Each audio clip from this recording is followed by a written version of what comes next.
Felipe, can you hear me? Aloha, David. Yes, I can. Aloha, how are you? Very good. Thank you.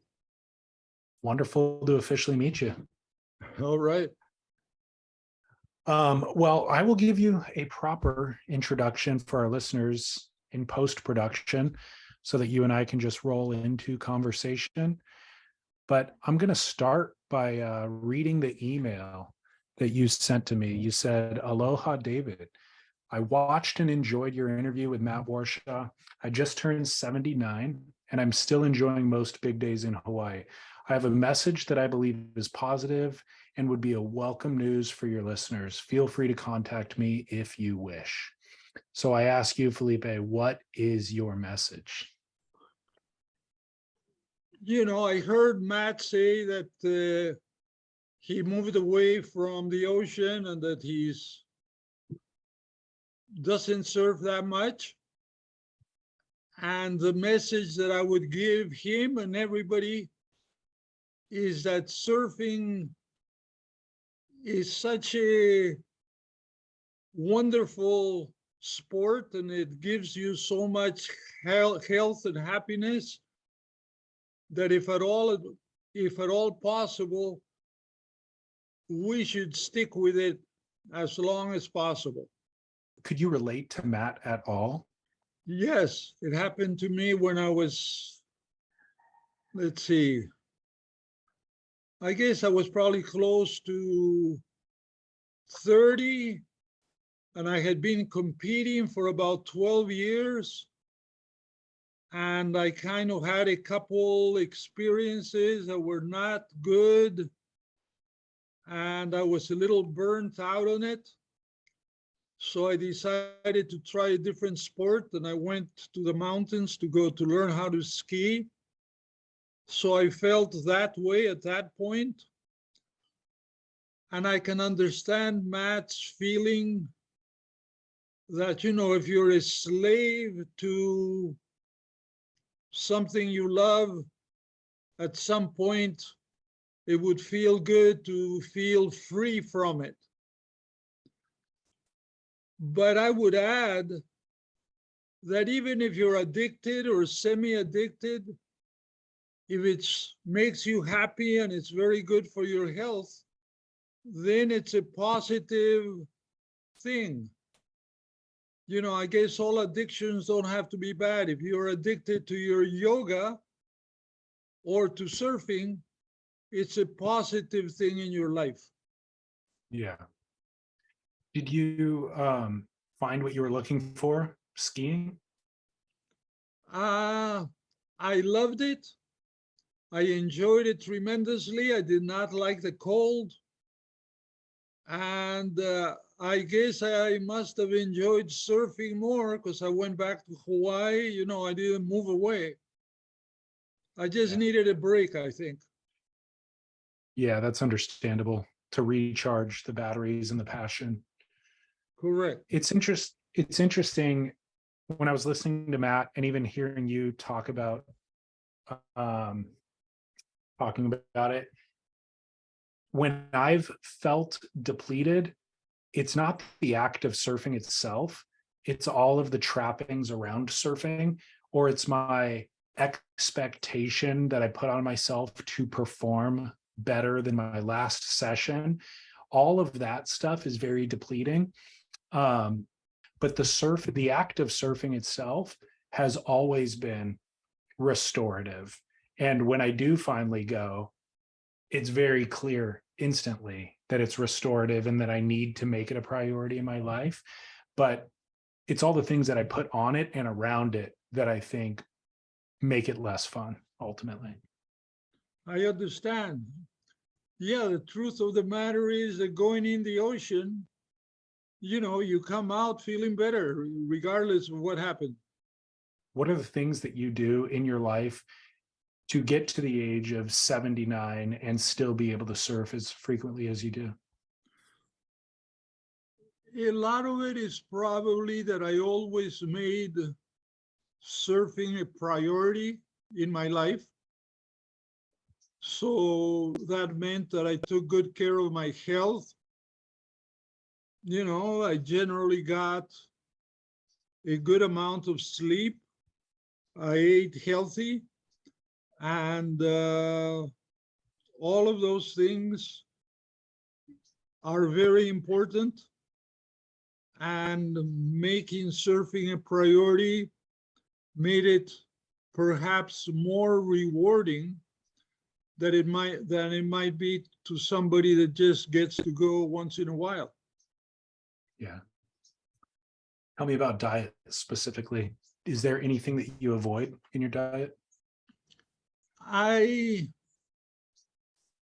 I don't eat red meat that often, very rarely actually. And I try to eat a lot of fish, and I eat salads and lots of vegetables and eggs and lots of fruit.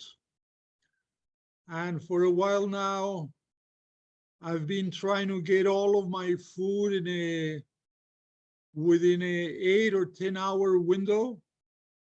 So my first meal of the day is probably not until 11 o'clock or the middle of the day. And based on the reading that I've done, there's many health benefits to all of that. Is that intermittent fasting? Correct. Exactly. And are you feeling the beneficial effects of it? I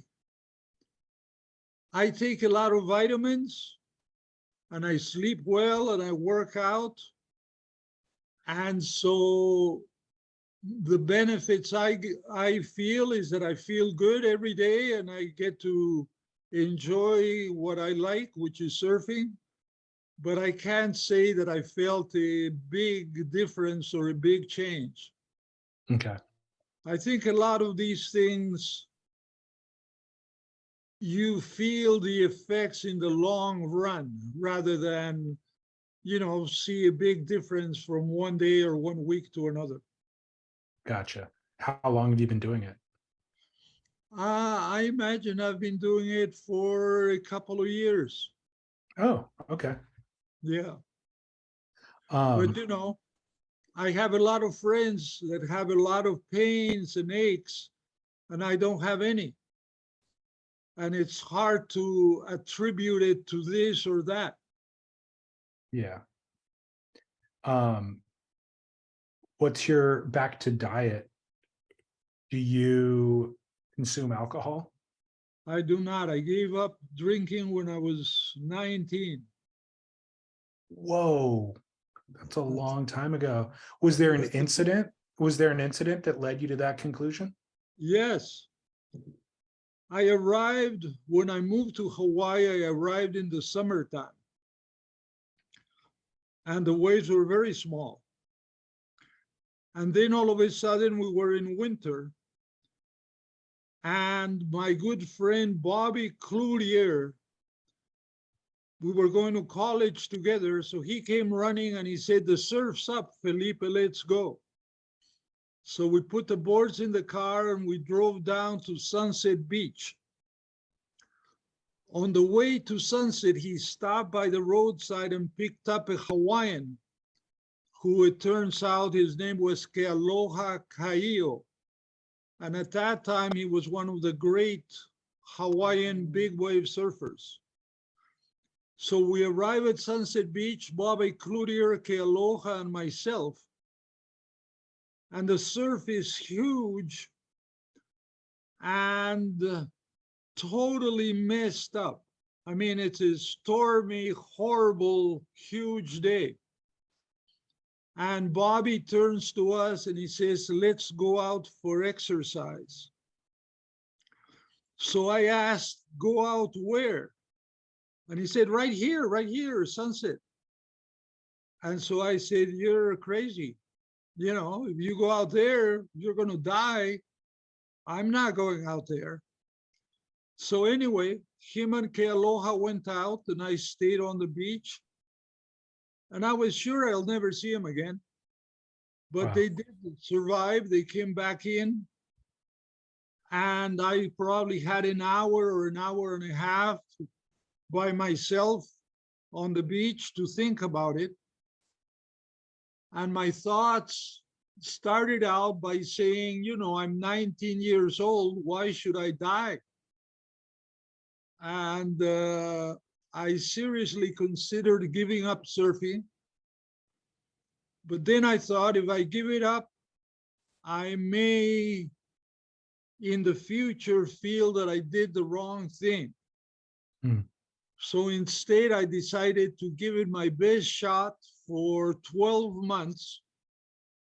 And I also decided I was going to get into the best health and the greatest fitness I could, because I told myself, if you drown, it's much better to drown with the idea that you did everything that you could and you drowned, which is much better than thinking, if I hadn't been drinking and up until late last night, I wouldn't be drowning. So anyway, I gave it up at that age. And a year later, I loved big wave riding. And so, I stayed in Hawaii and stuck with it. But I never found a good reason to drink, since I had already been without it for a year, and I loved my life and everything was good. Wow. That's fascinating. That's a lot. That's a very mature, long-sighted decision to make for a 19-year-old kid. That's true. But, it was a serious decision, and it sounded much better than going out there and drowning. Yeah, 100%. A lot of kids, though, wouldn't connect drowning to having had a long night out before, or they might not. They just would think that it'd be worth risking that, never thinking that they would actually drown. Well, that's because they weren't sitting on the beach looking at what I was looking. Totally. Yeah. Allow me to tell you one other small story that ties in. Yeah, please. My first big wave gun I bought from two young people who came over from California to Hawaii to surf the winter surf. And they saw what the waves were like, and they sold their boards and went back home. You got to remember that in those days, there were no lifeguards, no jet skis, no flotation vests, and basically very few people on the North Shore. A lot of people paddled out and disappeared. You never saw them again. Really? As a matter of fact, my best friend from Peru also came to Hawaii, and he was the first person to die surfing pipeline. Who was that? His name was Joaquin Miro Quesada, and his nickname was Shiggy. And I think it was in 1966 or 67, he died at pipeline. Were you there that day? I had just left like 2 days previous to go to Peru for an international competition. And was it, did he hit his head on the reef, or did he drown, or what was the circumstance? Butch Van Arsdalen was a lifeguard at the time when the accident happened. And he told me that Shiggy had damage to both sides of his head. So he figured that he hit the reef on one side, and the surfboard must have hit him on the other side. And Butch had to rescue him out of the water? Well, Butch pulled the body out of the water. He had already Right. drowned. Yeah. Wow. Wow, that's crazy. It is. Makes it all feel very serious. It was very serious back then.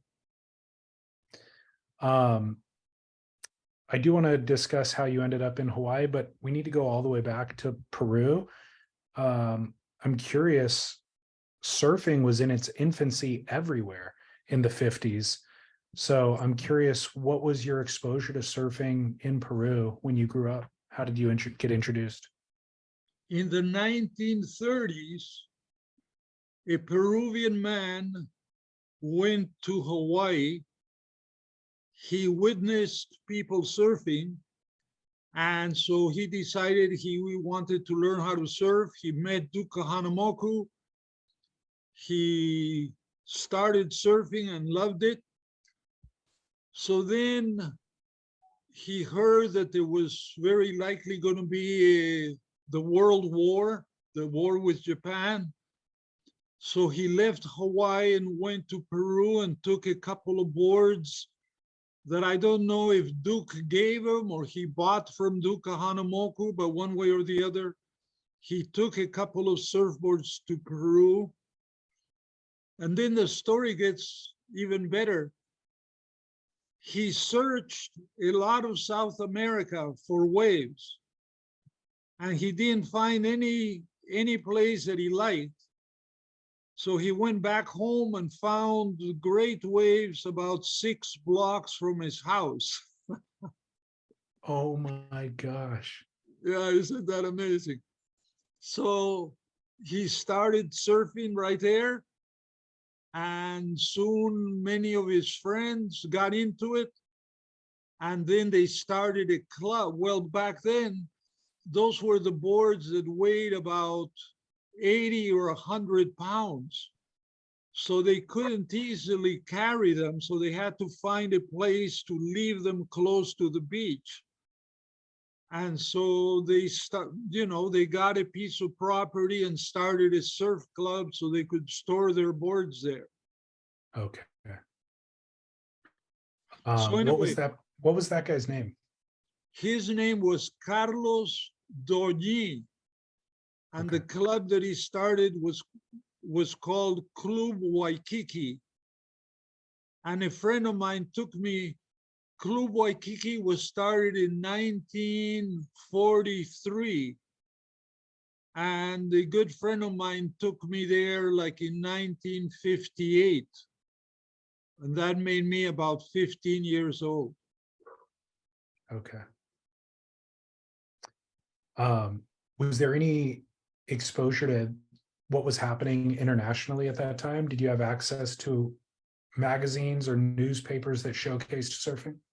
There were no magazines at that time. John Severson started Surfer, I think it was in 1960 or 61. So there was no magazines at that time.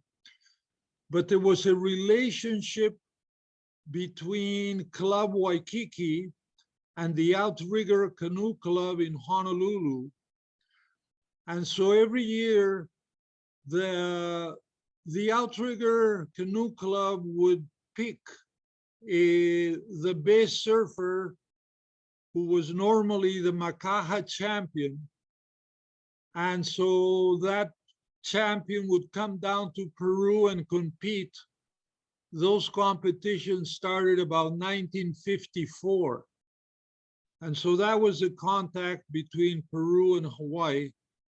And there's always been a good relationship between Peru and Hawaii. Got it. So at the age of 15, when you go to the club, you see what surfing is. Was everybody borrowing the same surfboards at that time? Let me remember.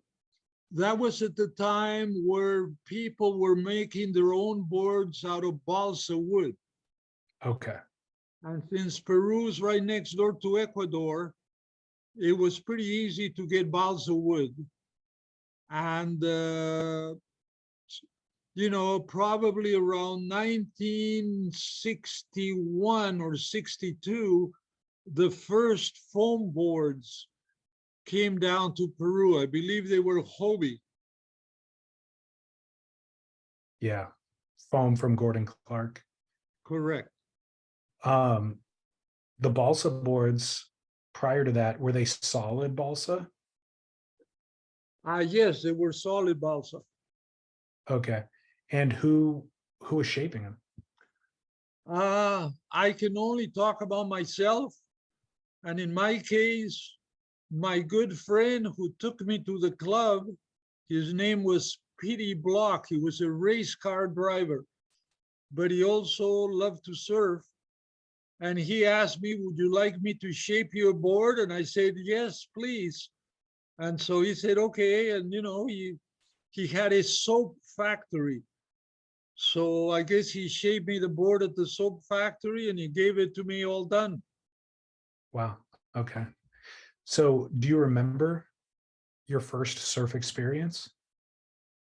Yes, I remember trying to paddle out through the whitewater and getting pushed back and finding, wow, this is pretty difficult because the surf in front of the club is something like San Onofre. Okay. Although I have never surfed San Onofre, I've kind of seen pictures of it. But you paddle out through the whitewater. And so, my first time, I probably didn't have the right experience or surfing muscles. And so it was a lot of work to paddle out through the whitewater. How did your parents feel about you getting involved in surfing? In Peru, unlike many other places, surfing did not have a bad reputation. So my parents thought it was great that I was going to, do something that was, when I was young, I was a little fat boy. And so my parents thought it was probably great that I was going to go to this place and do some exercise.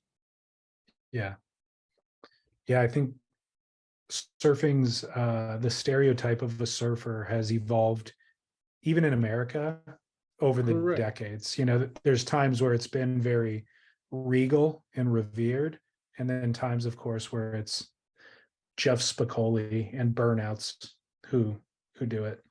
Correct. When I Uh, first got to Hawaii, the idea was still that surfers were beach bums. yeah. That was back in the early 60s, except in So Hawaii. so In Hawaii, what brought you to everybody, Hawaii, by the way? oh, I mentioned John Severson, who started the surfer. Yeah. He came down to Peru in 1961, I'm pretty sure.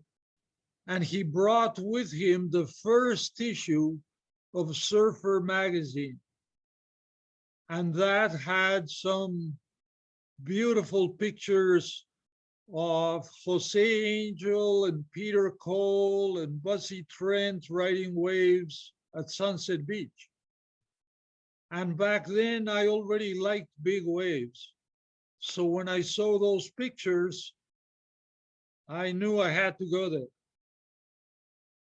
That's amazing. What was he doing in Peru? He told me that he had done a lot of research on weather patterns and so on and so forth, and that he had decided that Peru probably had some of the best and most consistent surf. So that's why he went down there. Did he find it? Oh, this is a great story. So he came down to our club, and we met him and we kind of found out what he did and who he was. And he was a nice guy and he was a very good surfer. So we liked him. And one day he asked us, he said, have you guys explored the coast for waves? And we said, no. We said, why would we want to? We got surf right in front. And then about half an hour, 45 minutes south, we got our big wave spot. So we got surf right in front of the club, and then we got our big wave spot. We don't need any more surf.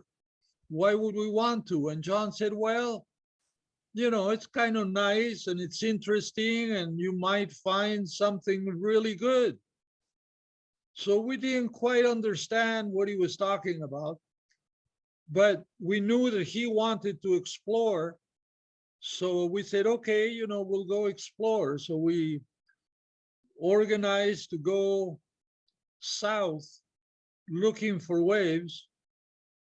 And we didn't find anything amazing, but we found one place that John looked at it and he said, there's a good wave there on, on a day with a little more size.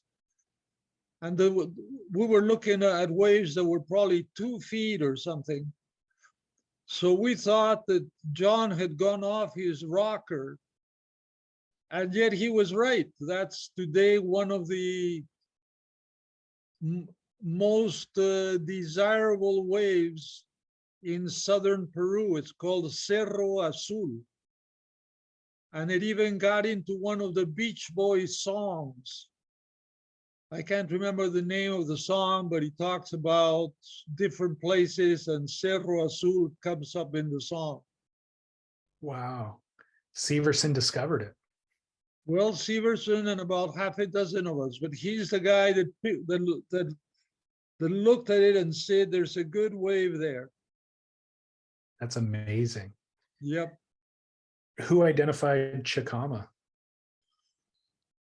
A friend of mine saw it from the air and he informed, I was already outside of Peru. So he informed some surfer friends and they went searching for it and they had a hard time finding it, but eventually they found it. And the guy that saw it from the air, his name is Chuck Shipman. He used to live in Hawaii. He's in Mexico now. I'm curious about kind of how you entered the competitive scene and what your ambition was. Was there any potential career path to make a living off of surfing, or was it just hopefully make a little bit of money on a contest? That was before money in the contest. There was no money in the contest. Oh, I didn't realize that. Yeah. Let me remember. The surf club in Peru, Club Waikiki, used to organize this international competition every year where the Hawaiian top surfer would come down and compete. Okay. And George Downing had been down in Peru several times, and they had asked him what types of competitions should we organize. And he had recommended a big wave event and several paddling events. So the club in Peru every year from 1954 forward would organize these international contests, and there would be like a week of competition where every day there would be 1 or 2 events. Okay.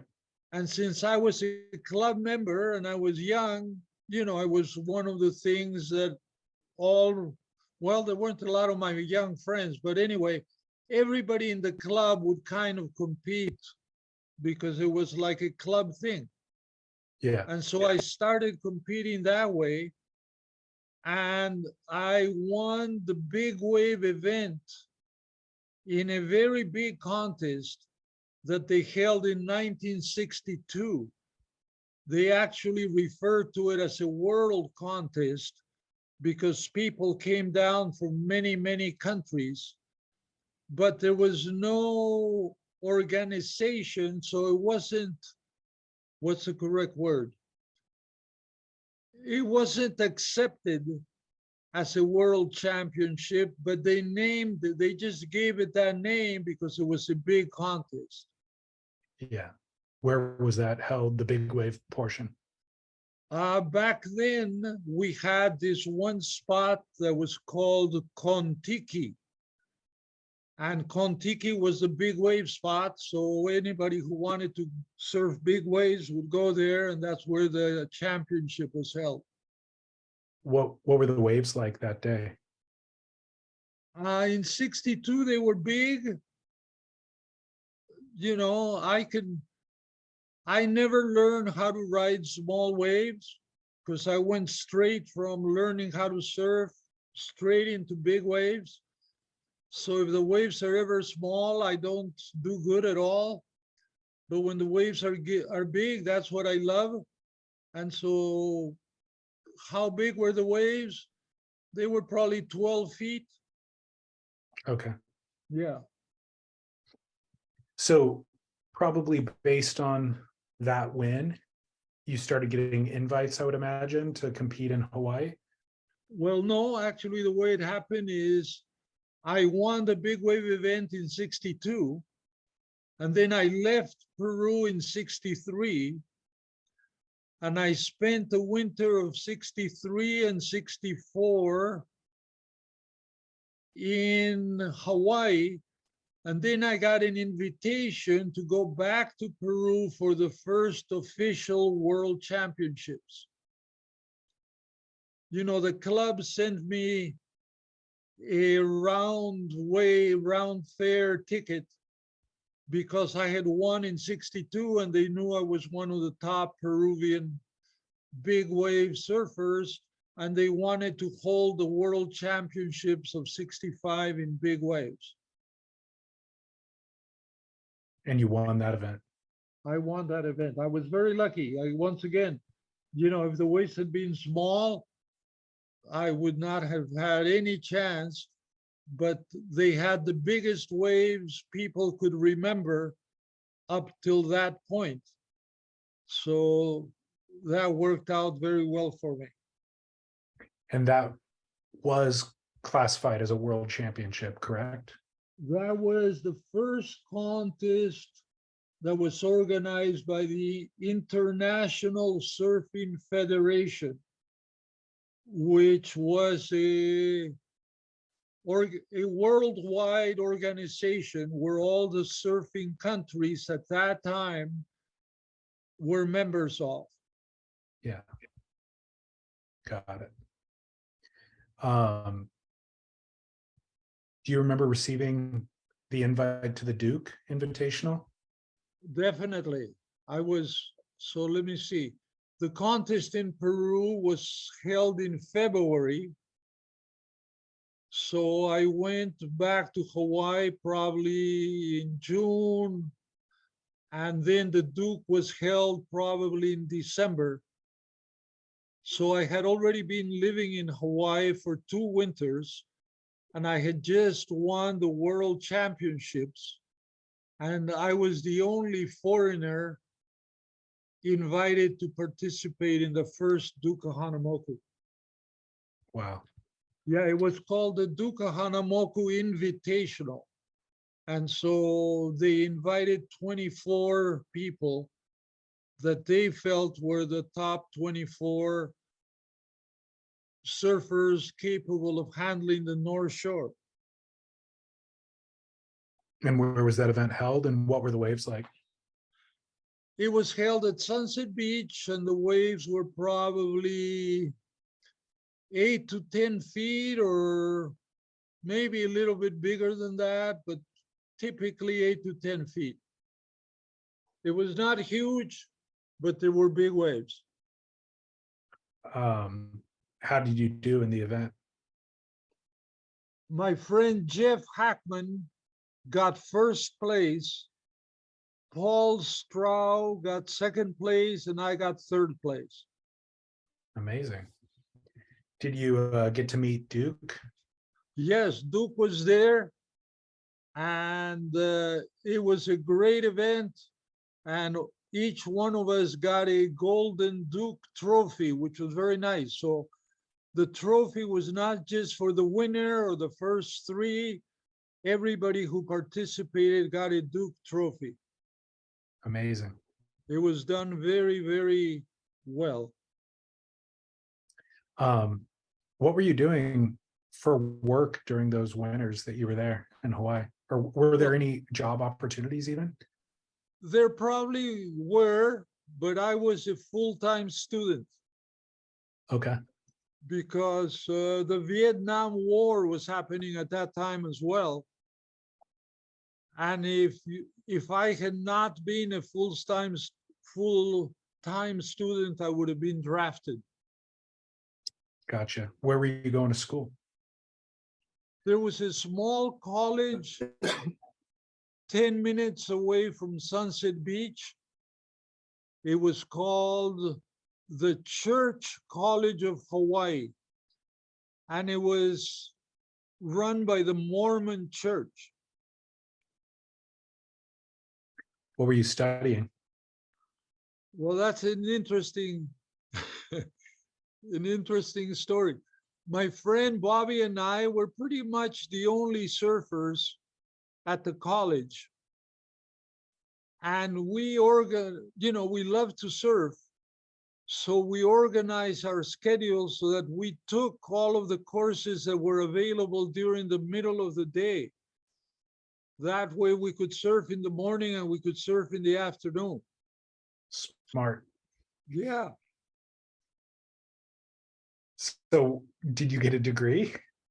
I did get a degree, but since it was a small college, most of the degrees that people were getting were teacher degrees. And I didn't really have an interest in being a teacher. Got it. Were you Mormon? I was not Mormon. I'm probably the only guy that was not Mormon that stayed there for like 5 years. Just to take advantage of being close to sunset? Well, that was my main interest. That's so funny. That's a smart plan, though. So can you tell me about, there's a real famous incident, the tsunami incident Right. on October 3rd, 1974. Can you tell me about that? My same friend, Petey Block, the guy that took me to Club Waikiki and shaped my first balsa board, he had a house at this place called Punta Hermosa, which is a little town south of Lima. And since he was my best friend and I'm from Peru, I lived in Hawaii, but I would go back to Peru for a month or two every year. And that particular year,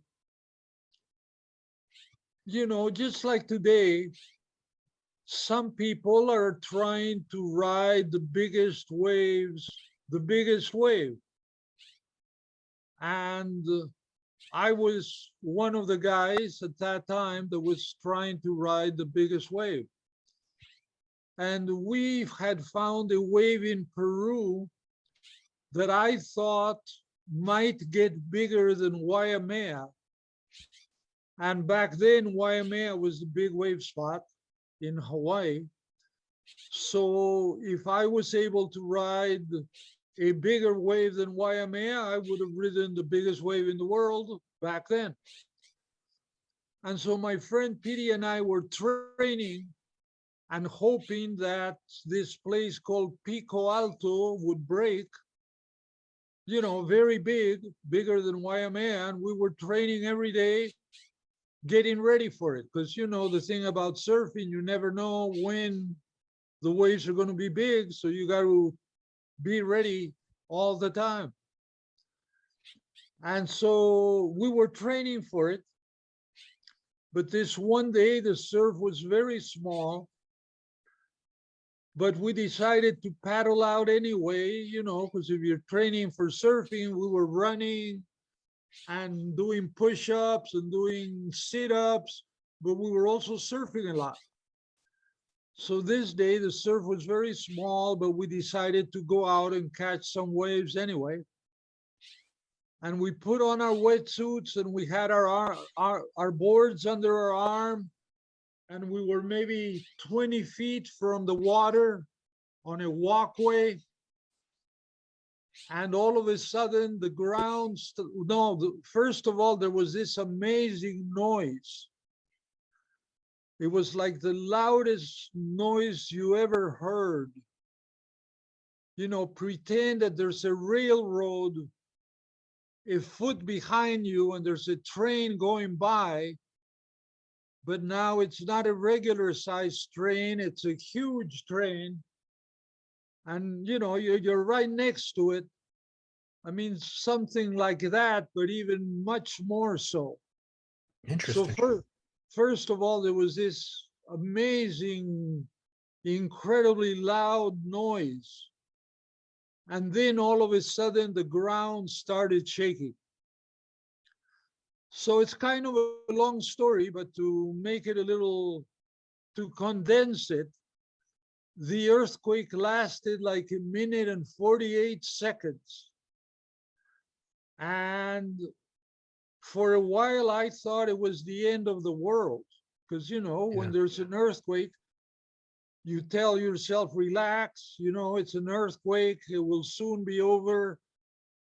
But as walls fall all around you and it doesn't end, and you keep thinking it's got to end, but it doesn't end, eventually you start wondering, well, if it's not an earthquake, what is it? And what came to mind in my case, well, if it's not an earthquake and it doesn't stop, it's probably the end of the world. But eventually it did stop. And so I went back and found my friend because he had ran off. And now we're walking back to his house, which is very close by. And he says, we can't go to Lima. Lima is the capital. And I say, why can't we go to Lima? And he said, because the last big earthquake, there were fires all over Lima. So, we can't go there. And I said, okay, I guess if there's going to be fires everywhere, yeah, we can't go. So then he asked me, what should we do? And, considering that we were training to ride the biggest waves in the world and that there had just been this huge earthquake, I said, let's go surfing. And I thought he was going to say, you're crazy. And had he said that, I would have said, okay, and we would have done something else. But I said, let's go surfing. And he said, okay. So I thought, wow, he's willing to paddle out with me. And I said, yeah, we don't have a lot of time to think about it because, the tsunami could arrive anytime. And then I thought, okay, but if we go out, how big can the tsunami be? And I had lived in Hawaii by then about 12 or 15 years, and there had been half a dozen tsunami alerts. And most of the tsunamis that had come in were very small. So, considering that, I thought, okay, how big could this tsunami be? I thought, well, it could be 10 feet. And yeah, maybe it can be bigger, maybe it can be 20 feet. But I thought I've surfed 20-foot waves. And, we're looking for the biggest waves in the world. So yeah, let's go out. So we paddled out and it turned into a horrible ordeal where once we got sucked out about a mile out and the ocean was doing things I had never seen before. All of a sudden, my idea that the tsunami waves could be 10 or 20 feet, that story changed. And as far as I was concerned, the tsunami could be anything. It could be 50 feet, it could be 100 feet, it could be whatever. And so then it turned into a very scary experience. When you say you got sucked out a mile, it was just the water was surging back that far? What happened was we paddled out and my friend Petey got a wave, shoulder high, and he paddled back out And he said, I want to go in. So I said, why would you want to go in? We just got out. And he said, no, that little wave just held me down longer than I've ever been held down before. This is weird. I want to go in. So I said, okay, well, at least let's catch a wave in. Let's at least wait and catch a wave in. So he said, okay. So now we're sitting there waiting for a set. And he says, Felipe, there's a current pulling us out to sea. So I said, well, that's not good. We better go in. So I started paddling towards shore. And as I'm paddling towards shore, I turned sideways and I looked towards something there's an island there. And so when I fixated on the island, I realized that I was paddling towards shore, but I was going out to sea. So then I decided, of course, to paddle harder. And now I was paddling as hard as I could. And I looked sideways and I was still going out to sea. So I decided, well, there's no sense in paddling. I decided I'd better do some deep breathing and relax so that I could make the right decision whenever we had to make some decisions. And did the tsunami ever come?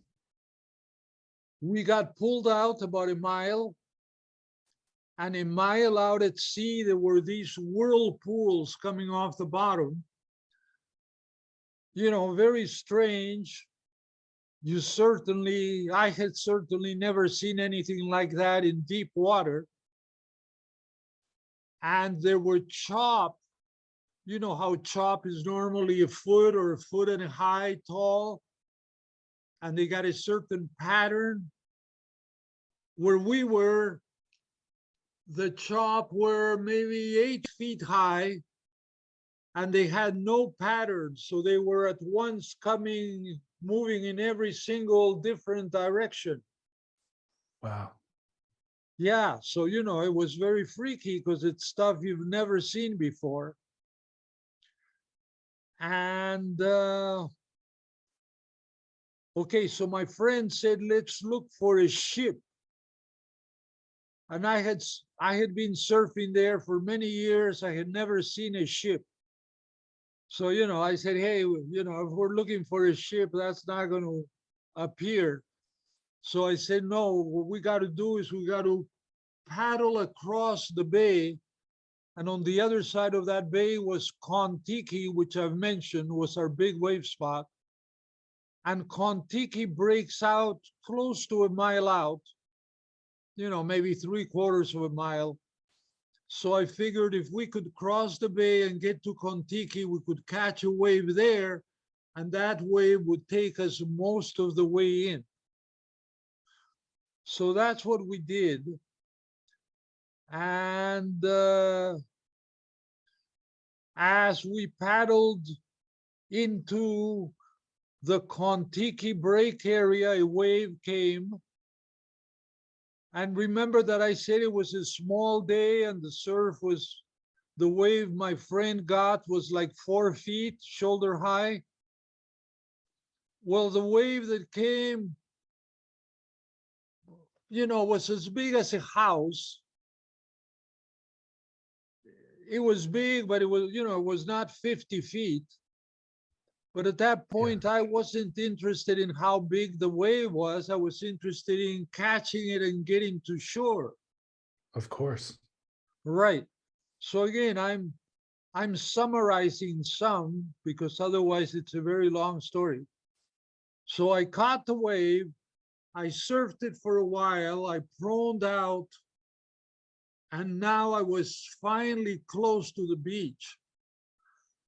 And as I was paddling towards the beach, out of the corner of my eye, I saw something unusual. And I turned around, turned sideways to look. And it was a wave that was hurling a fishing boat through the air the wave was tossing the fishing boat through the air, and the fishing boat impacted on a cliff. And in 1 second, it went from being a fishing boat to being small pieces of wood. Oh my gosh. Yeah. And upon seeing that, I told myself, don't even think about that. Just paddle to shore. And once you're on shore, you can think about it. And so I was totally focused on getting to shore, and I was fortunate that I did get to shore. And now my friend was, he probably caught the next wave, so he was a little bit behind me, but I was already on shore and he was not on shore yet. So I kept hoping that he was going to make it, and he finally made it on shore. And so now we started hugging each other and dancing together. We were so happy to be alive and be on solid ground. Man, did he hold it against you that you came up with that idea? He never told me he held it against me, no.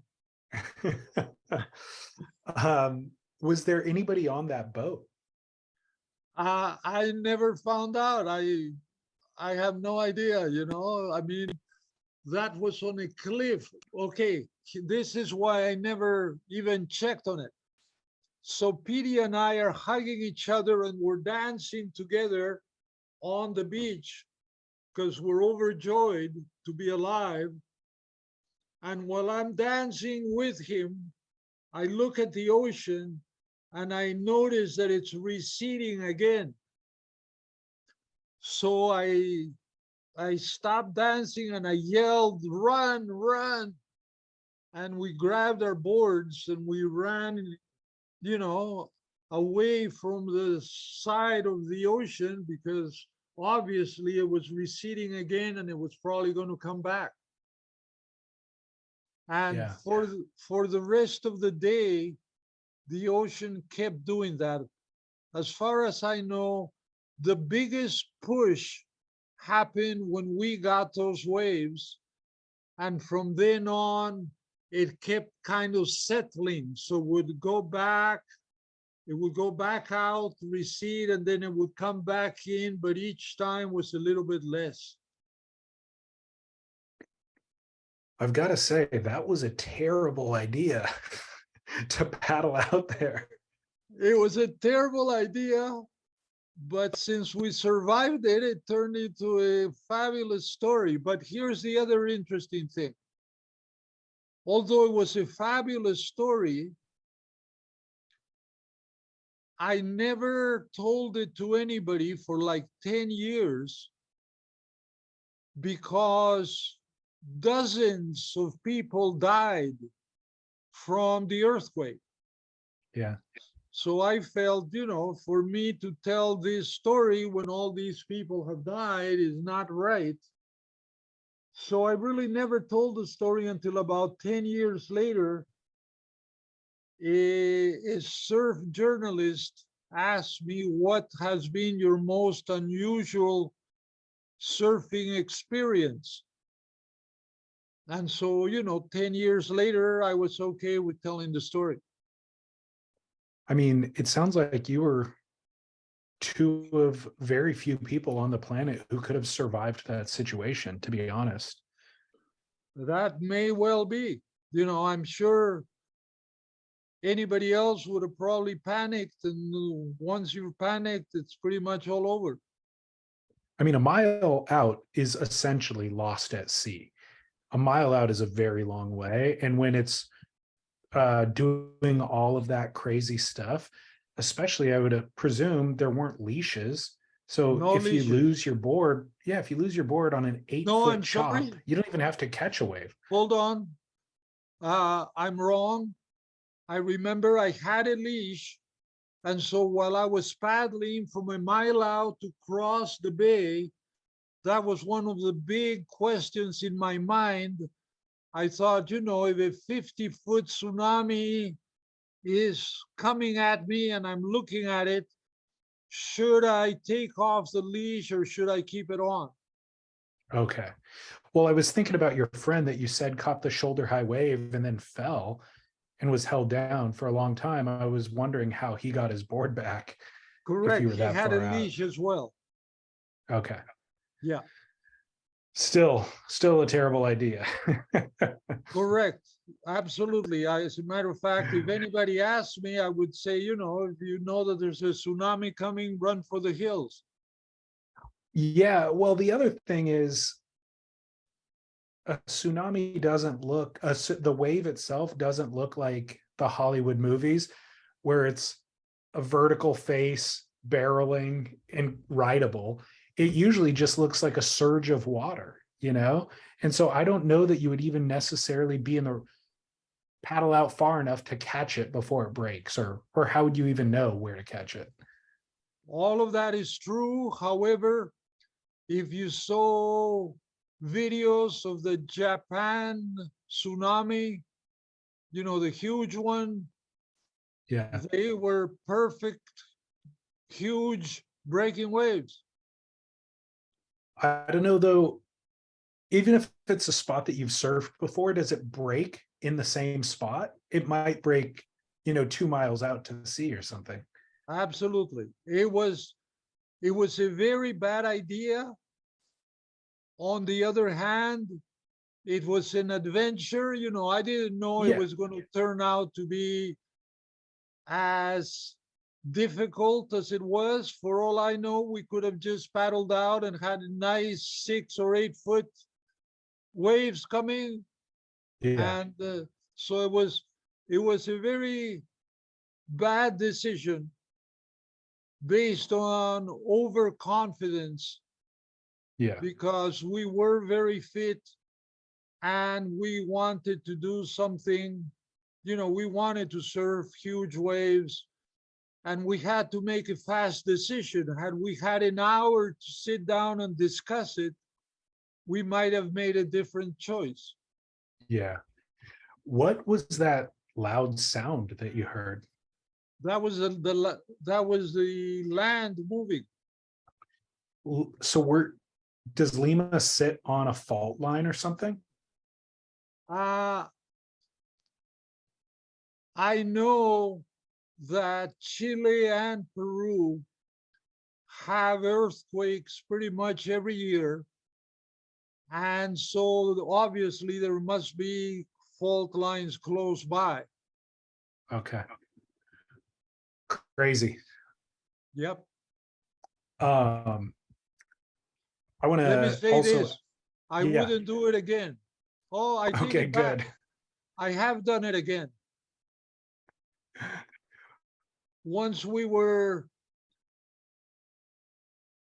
let's see, there had been a tsunami in the South Pacific, and we knew that the tsunami was moving towards Hawaii because it had hit and done some damage on some other islands.